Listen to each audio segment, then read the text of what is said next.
it was only like a few months ago, like 4 months ago or 6 months ago or something, that we were like sitting around going, man, why isn't anyone like, how come, why isn't there more like connection between like the spirit of resistance in music and then actually like political organizing, or kind of making that connection?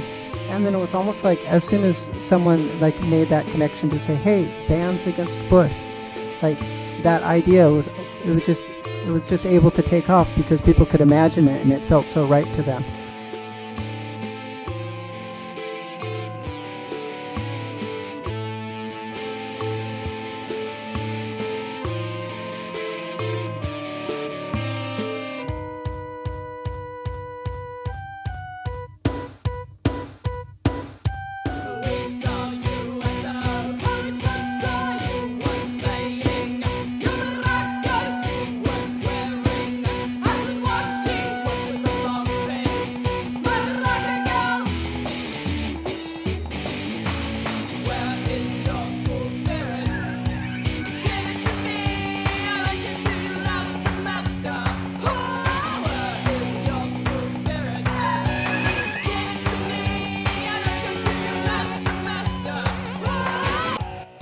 There's the idea of state power, which is protesting the government, but there's also the idea of cultural power, and both things, are ideas of power that through which meaning is made in the world. So I don't think that when people have that idea where like maybe it's not going to affect things because it's not going to change the way like a representative votes on a certain issue, that's not the only kind of politics there are.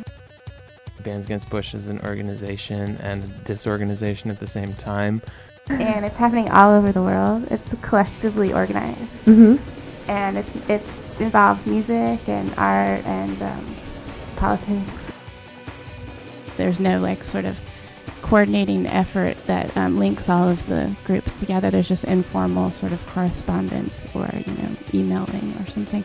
And I think that's important because it allows each town or area or city or whatever to define it and to create it out of what's important to that community and that specific place in the world. Some people think, oh, by the way, we're Scream Club from Olympia, Washington. We're really very excited to be here at Bands Against Bush. And some people think politics are kind of boring. Some people think that people into politics don't have sex even, and don't have fun.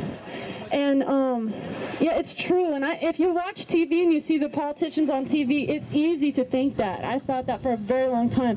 But I'm glad that Bands Against Bush is changing my stereotypes.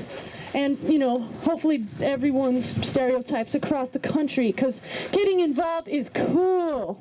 Right? Yeah! Fight the power. I am iron.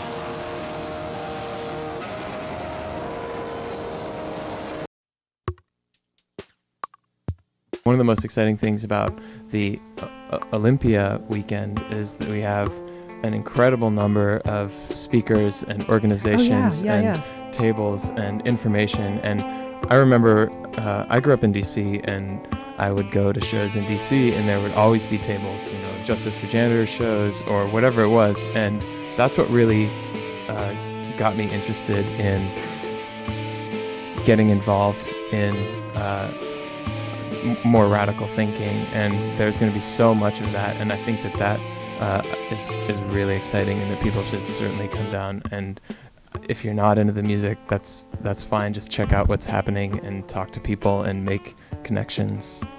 I've noticed a lot of people talking in town that maybe just don't even, maybe we just see each other on the street sometimes. Maybe we don't usually talk to each other, but through organizing this, there's been a lot of community connections I feel made. Person-wise and organization-wise. Like Themba was mentioning, that large list of organizations, and I don't know, all those organizations don't always even talk to each other, or, you know, I feel like we don't always properly appreciate, you know, what everybody else in a community is doing individually and also, you know, that way. So that's just something I've noticed from my own personal perspective. Well, we realized that we all have one thing in common.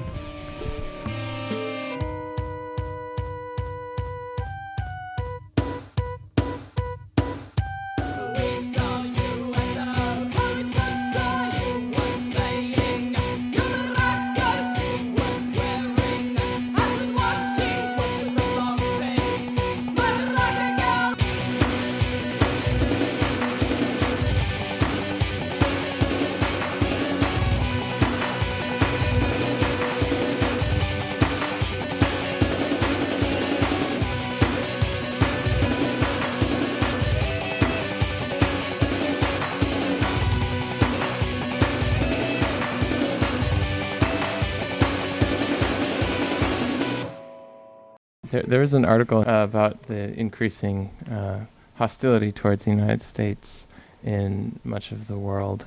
And I think a lot of that hostility comes from a feeling that Americans are apathetic about what is happening in their country, and that dissonance and resistance in this country is not seen worldwide. Independent media and bands and artists and creative people have to get out there and let people know that, you know, hey, like, this is really messed up, and we are not going to be apathetic about it.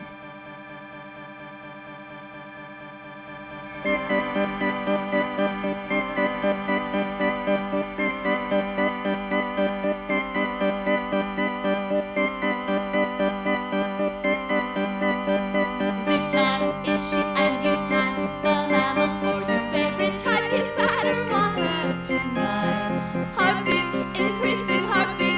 You hear the thunder of stampeding rhinos, elephants, and tacky tigers. This town ain't big enough for the both of us.